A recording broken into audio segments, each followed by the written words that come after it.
یہ بات ذہن میں رکھنا کہ مدرسہ یہ آج کی پیداوار نہیں، میرے مدرسے کی بنیاد کسی وقت کے ولی، کتب، غوث یا کوئی ڈی سی او، ڈی پی او، کمشنر، کسی افیسر نے نہیں رکھی۔ مدرسے کی بنیاد خالق کائنات نے خود عالم عرش پہ رکھی ہے۔ علم آدم الاسماء كلها ثم عرضهم على الملائکہ فقال انبئونی باسماء هؤلاء۔ باقاعدہ تعلیم و تعلم کا سلسلہ جاری ہوا، پھر اللہ نے امتحان لیا۔ امتحان میں صرف حضرت آدم نے صحیح جوابات دے کے پوزیشن حاصل کی۔ پوزیشن حاصل کرنے کے نتیجے میں گویا کہ اللہ نے حضرت آدم کو انعام کے طور پہ زمین کی خلافت عطا کر دی۔ یہ سنت اللہ ہے، تعلیم و تعلم، امتحان اور پوزیشن لینے پہ انعام۔ وہاں سے مدرسہ منتقل ہوا، غار حرا میں آیا۔ اقرأ بسم ربک الذی خلق، تعلیم و تعلم کا سلسلہ جاری ہوا۔ وہاں سے منتقل ہو کے یہ دار ارقم میں آیا۔ صفا پہاڑی پہ مدرسہ ہے، دار ارقم کے نام پہ یاد کیا جاتا ہے۔ محبوب پیغمبر تشریف فرما ہیں، صدیق اکبر ایک پہ محنت کر کے اس مدرسہ میں داخلہ دلواتے ہیں۔ اللہ کی شان 37 طلباء اس مدرسے میں داخلہ لے کر صحابیت کا مقام پا چکے تھے کہ اللہ نے 38ویں درجے میں حضرت امیر حمزہ کو اسی مدرسے کا طالب علم بنا دیا۔ جب امیر حمزہ مدرسے کے طالب علم بنے، کفر سر جوڑ کے بیٹھا۔ ہمارے جرنیل ان کی شاگردی میں جا رہے ہیں۔ ابو جہل کی صدارت میں اعلیٰ سطح کا اجلاس خانہ کعبہ میں منعقد ہوتا ہے۔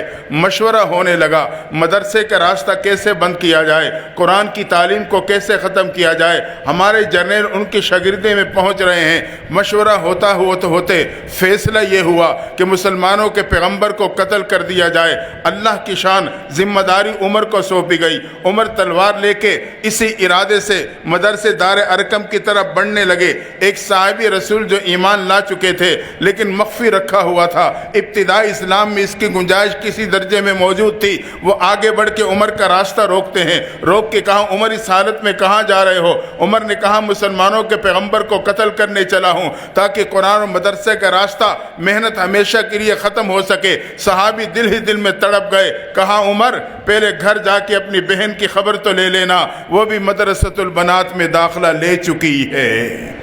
جب عمر نے سنا جس چیز کو ختم کرنے چلا ہوں وہ میری دہلیز پہ پہنچ چکی، اور غصے میں آ کے بڑھتے ہوئے قدموں کو پلٹا، اپنی بہن فاطمہ بن خطاب کے دروازے پہ پہنچے۔ گھر میں بہن اور بہنوئی استاد سے قرآن پڑھ رہے تھے کہ دروازے پہ دستک ہوئی۔ بہن جان گئی بھائی عمر آ گیا، استاد کو کمرے میں بھیجا۔ دونوں میاں بیوی دروازے کی طرف بڑھے۔ جب دروازہ کھولا عمر نے غصے کے حالت میں دیکھا، پوچھا کیا کر رہے تھے؟ دونوں نے بیک آواز کہا ہم قرآن پڑھ رہے تھے۔ عمر نے ایک زوردار تھپڑ بہنوئی کی طرف بڑھانا چاہا۔ فاطمہ بن خطاب آگے بڑھی، خاوند کو بچاتے ہوئے اپنے بھائی عمر کا تھپڑ چہرے پہ برداشت کیا۔ عمر کا تماشا اور تھپڑ تھا جب بہن کے چہرے سے ٹکراتا ہے، بہن زمین پہ گرتی ہے، چہرہ فرش سے ٹکراتا ہے، لیکن ہمت کر کے اٹھ کے آگے بڑھ کے کہنے لگی عمر یاد رکھنا جس خطاب کا خون تیرے جسم میں ہے اسی خطاب کا خون میرے جسم میں ہے۔ تو میرے جسم سے جان تو نکال سکتا ہے مگر قرآن کی محبت نہیں نکال سکتا ہے۔ عمر نے جب بہن کا جملہ سنا سر جھکا، آنکھیں بند، من کی کھڑکی کھول کے اندر جھانکنے لگے۔ زمین نے جھنجھوڑا عمر کیوں انتقام پہ اترتے ہو، کیوں تعصب پہ آتے ہو، کیوں غیروں کے پروپیگنڈے کا شکار ہوتے ہو؟ مدرسے کا دروازہ کھلا ہے، قرآن کی درسگاہ کا دروازہ کھلا ہے، خود اندر جا کے دیکھ سکتے ہو ان کا نصاب تعلیم کیا ہے، ان کا انداز تعلیم کیا ہے۔ اور یہ مدارس والے یہ تو کردار کا درس دینے والے امن کے داعی ہیں۔